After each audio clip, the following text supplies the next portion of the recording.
All right, good morning, YouTube. Today is, geez, I don't know what it is, like the 30th of August. It's been a crazy week. We just finished a big sand car build for a guy and got that out of here yesterday, and I'm just getting caught up on some of my Yamaha stuff. I wanted to talk about a product that I just picked up. We're trying something new from my buddy Mike Heinen over at Heinen Moto Concepts. This is his modified Yxz Stator cover. Modified in the sense that, you know, it gives you a -10 oil return. I wanted to go into a little bit more detail about that. So this is his modified cover right here. You can see this is machined down and threaded, and he comes in here and kind of ports this out a little bit to give you a good path of oil return. Now typically you have a single 6mm bolt right here with a sheet metal tab that's brazed onto a thin steel tube that kind of comes in at an angle like this, with a single O-ring that fits into this bore, you know, which is a lot smaller than this modified part. But anyway, you're relying on this O-ring. Factory application works really good. You have a steel hard pipe that kind of comes down. It's got a support bracket over here, and then a little section of tube.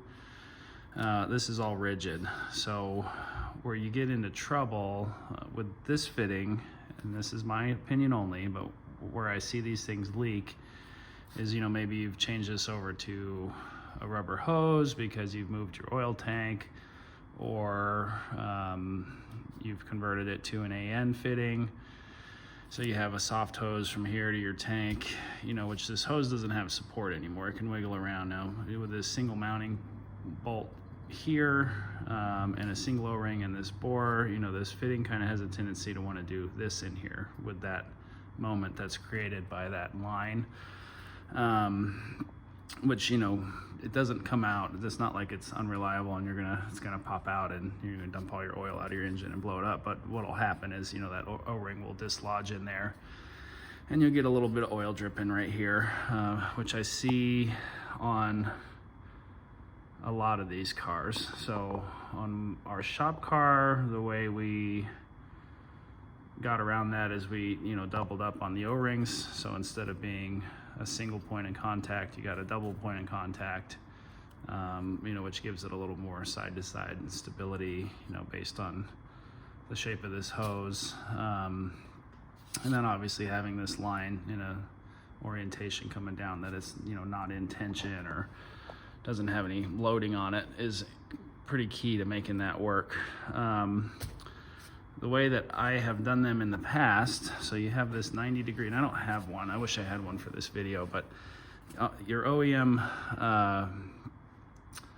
oil inlet fitting is a 90-degree hose, roughly 5/8 in diameter, and it's about, I think it's 20 gauge steel, so whatever that works out to nominally. I don't remember the thickness of 20 gauge right off the top of my head, but anyway, very thin steel. Yamaha has a little stamped steel bracket that comes off this bolt, and then they braze it.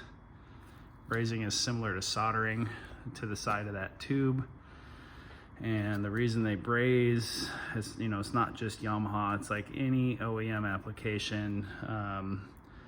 Steel fuel rails on, you know, I think Porsche, because I do a lot of Porsche stuff, but anything thin steel that you're going to attach either a mounting bracket or a feature or something along those lines is brazed versus welding, because, you know, if you weld something, if you welded this bracket to this tube, you have this little tiny single point of contact. You know, you have the width of the weld between the bracket and the tube. The other thing that occurs when you weld something steel that's that thin, you make a hard spot in it where that weld is, because obviously, you know, like say your tube is like 30 thousandths thick.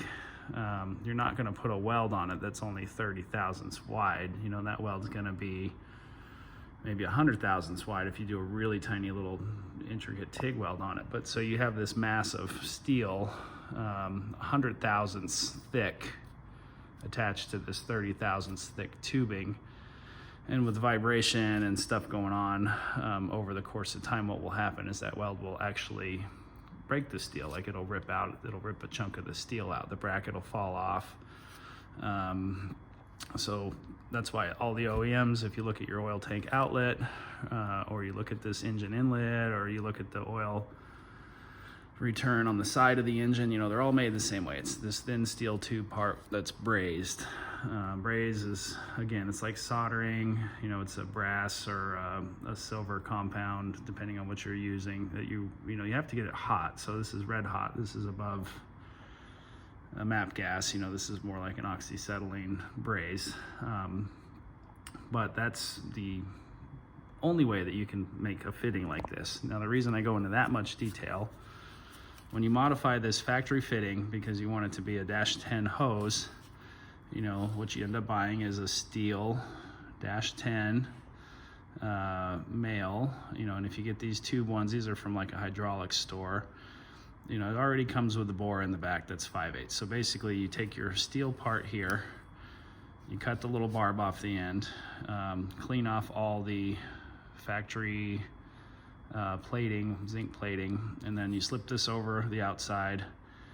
And the correct way to do it, and the only way that you can do it that it won't break over time, is, you know, then you put this in a vise or a fixture or something, and you got your tube in here, get this thing red hot with a oxyacetylene torch, and then you come in here with your braze. You braze that tube all the way around. Then you have all, you know, you can see this bore is maybe 200 thou, close to a 1/4 inch depth. You have all of that surface area holding onto the side of the tube. Versus like this one, you know, if you went to weld this thing on, you get this little weld around the lip of this thing. Now this is a very big mass of steel. You know, this is probably at its thickest point here, 200 thou, you know, maybe where it's thinned out a little bit, 150 by 250, you know, and it's got some weight to it. So if you weld this, which I see guys do, which is absolutely potentially catastrophic, if you put your tube in here and you TIG weld around the outside of it, what's going to happen is at the top of that weld, over time, it's going to break off. It's just going to break clean off that tube. That's not theory, that's fact. I've seen it. So Yamahas, I've only been doing these things a couple years, but automotive, I mean, I've seen catastrophic failures of people welding, you know, something thick steel like this to a thin tube. Just doesn't work. It will work for a while, but this is not a fitting you want. You don't want this thing snapping off, and you don't want to dump all your oil out on the ground while you're riding your car, you know. So if you see these fittings, you see ones modified that people are welding, I advise staying away from that. That's my opinion, and that opinion is formulated over many years of doing this. So if you want to make your own fitting, this is the easiest way to do it. Take your steel part, clean it up, get one of these and braze it, and then either paint it or get it replated or whatever you want to do afterwards. But if it's brazed, you know, then it's pretty much the same as the OEM, and you have a reliable fitting, other than, you know, you're dealing with this single O-ring issue on this single bolt here. So, you know, you got to be mindful of how you're doing this return line. So anyway, all of that being said, currently I have a brazed fitting on our car. I doubled up the O-rings. It's been working. It works. I mean, I don't have any leaks. But what Mike has done, he's definitely brought a gun to the knife fight here, for for an analogy. He's engineered this part. You know, he does a lot of machine work, so he's been working on this a while, has gone through a couple iterations. What he has done now is you send them your cover, and, you know, they come in here and they pocket this out, they port this out, and I don't know the thread pitch on this thing. I would guess it's like a M20 by 1.25 or something. Anyway, it's this special O-ring Boss ORB swivel fitting that he's providing for this setup. So he comes in here, you know, clearances this, bores this out, threads it. There's a little bit of port matching at the bottom in there. I don't know if you can see it in the video. Yeah, you can see it. And then he gives you this specialty ORB swivel fitting. So ORB being O-ring boss, you know, straight thread. This is going to screw in, and then that O-ring contacts this tapered surface here, and that's what provides the seal. Now this is a solid, you know, connection here. This thing will never leak. You know, you're capturing that O-ring all the way around, and it's threaded in, and then, you know, this fitting is allowed to swivel, so it's got some internal O-rings, which is great. So then this line coming off of here up to your tank, you know, maybe it's bouncing around or your tank's wiggling or whatever's happening, and, you know, some of that load's getting transferred to this line rather than causing the O-ring to leak. You know, you got some compliance here in the swivel. So this is definitely the best way to go for this particular fitting. So really cool product. Just figured I'd show it off, you know, and tell you guys what this is. We're gonna put this on our car before the season. Our car's been neglected and forgotten about in the trailer for about the last, I don't know, half a year or so. I've been too busy with everybody else's stuff, but we're coming up on it. So we're gonna get that out and do all our PMs and go through it, and we'll change this out and go from there. So anyway, product showcase. Let's see, put it up. I'll put a link to it, but Mike Heinen's motoconcepts.com. And then here's his email. Super nice guy. Definitely willing to take the time to talk with you and help you with whatever your unique application is, which is a huge plus in this industry because no two guys are building the same thing. So he has oil coolers and, you know, oil tanks and all kinds of other stuff that along the lines of this oiling system for this Yamaha. So website's worth checking out, and hit Mike up if you want to get one of these covers done. You know, there is a core charge for this. I think he keeps a couple of these in stock and anticipates you sending your core in, or if you have one that you specifically want to use, you can send it in to him for the mod for this kit. But anyway, thanks guys. We'll catch you here soon.